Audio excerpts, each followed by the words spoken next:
পরিচয় করান। চট্টগ্রামের চন্দনাইশুদ ফেসিবাদী ব্যবস্থার বিলোপ এবং নতুন রাজনৈতিক বন্দোবস্ত বাস্তবায়নের লক্ষ্যে অভ্যুত্থান শক্তি, নাগরিক, আহত এবং শহীদ পরিবারের লয় তরুণ নাগরিকতার সমন্বয়ে গঠিত জাতীয় নাগরিক কমিটির মত বিনিময় সভা অনুষ্ঠিত হয়েছে। ডিসেম্বর 28 তারিখ শনিবার বিকালে চন্দনাইশ উপজেলা অডিটোরিয়ামে অনুষ্ঠিত মত বিনিময় সভা আদনান তাসিন আলম দ্বারা সঞ্চালনায় উপস্থিত আছেন জাতীয় নাগরিক কমিটি কেন্দ্রীয় নির্বাহী সদস্য মোহাম্মদ হাসান আলী, কেন্দ্রীয় সদস্য আজহারউদ্দিন উনি, কেন্দ্রীয় সদস্য ইমন সৈয়দ, চট্টগ্রাম জেলা ও মহানগরের দায়িত্বশীল সরওয়ার কামাল, সাইদুর রহমান, রুহুল আমিন, অ্যাডভোকেট শরীফুল ইসলাম, এস.এম. মুশফিক হাসান ও সব্যসাচী জহির। এছাড়া উপস্থিত আছেন জুলাই অভ্যুত্থানে আহত মোহাম্মদ ফরহাদ আব্দুল্লাহ, মোহাম্মদ সাকিব, ইকবাল হাসান মাহমুদ, আব্দুল্লাহ আল ফাহিম, মোহাম্মদ জসিম ও মোহাম্মদ ইরফান উদ্দিন। এ সময় বক্তব্য লেডা হই আমাদের কাছে আমাদের ভাইদেরকে স্বৈরাচারের বিরুদ্ধে যুদ্ধ করতে হচ্ছে, দেশের মাটিতে দেশের প্রশাসনের বিরুদ্ধে দেশের জনগণকে বুক পেতে দিতে হচ্ছে। সেই রাষ্ট্র কি আমরা কামনা করেছি কখনো?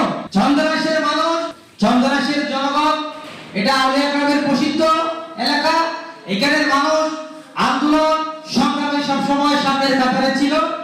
এরা আমাদের এই স্বাধীনতা ক্রেডিটটাও নিয়ে গেছে, সাথে সাথে 53 বছর পরে এসে আমাদের বাংলাদেশে আমরা যা তিনি অর্জন। চট্টগ্রামে এসে আহত হয়ে গুলি খাইছে, গুলি খাওয়ার পরে তার পায়ে হাড্ডি জোড়া লেগে গেছে, তাকে যে আমি ভালো চিকিৎসার জন্য দেশের বাইরে পাঠাবো, আমার আরেকটা ভাইকে তার চোখে গুলি লাগছে, তাকে যে আমি থাইল্যান্ডে পাঠাইতে হবে তার চোখের চিকিৎসার জন্য, সেই টাকাটা আমাদের সরকার থেকে বের করা যাচ্ছে না এই আওয়ামী ফ্যাসিস্টদের রেখে যাওয়া দোষরদের কারণে।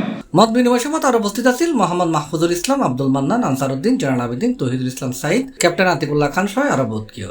গত 15 বছর ধরে আওয়ামী লীগকে আওয়ামী লীগ হয়ে উঠতে দানব আকার হাতির প্রতি সহায়তা করছে, সেই কাঠামোকে টিকিয়ে রাখতে চায়, কারণ ওই কাঠামোর মধ্যে একচ্ছত্র ক্ষমতা বিদ্যমান আছে। আমার প্রশাসন যে আমাকে সেভ করার কথা ছিল, যে আমার সেবা করার কথা ছিল, যারা আমার সাহায্য করার কথা ছিল, তারা যখন আমাকে গুলিবিদ্ধ করছে তখন খারাপ গুলিতে লাগে নাই, সে যে আমার সামনে দাঁড়িয়েছেন গুলি নিয়ে সেটাতে লেগেছে। আমার সামনে দাঁড়ানোর যে প্রশ্নটা দ্বিতীয়বার, কেন আমার দ্বিতীয়বার স্বাধীনতার কথা আমি কেন বলবো না? নূর হোসেন আসাদের পরে যখন ওয়াসিমার মুগ্ধকে রক্ত ঢালতে প্রাণ দিতে দেখা যায়, তখন আমি কেন বলবো না যে আমি দ্বিতীয়বার স্বাধীন হয়েছি? কেন বারবার অভ্যুত্থানের মুখে, কেন বারবার বিপ্লবে আমাকে হয়ে উঠতে হয়? কেন আমরা আমাদের অধিকার পাই না? কেন আমরা আমাদের স্বাধীনতাকে উপভোগ করতে পারি না? এটার জন্যই আমাকে বলতে হয় যে আমি দ্বিতীয়বার আমার দেশকে আবার স্বাধীন করেছি। সি+ টিভি, চট্টগ্রাম।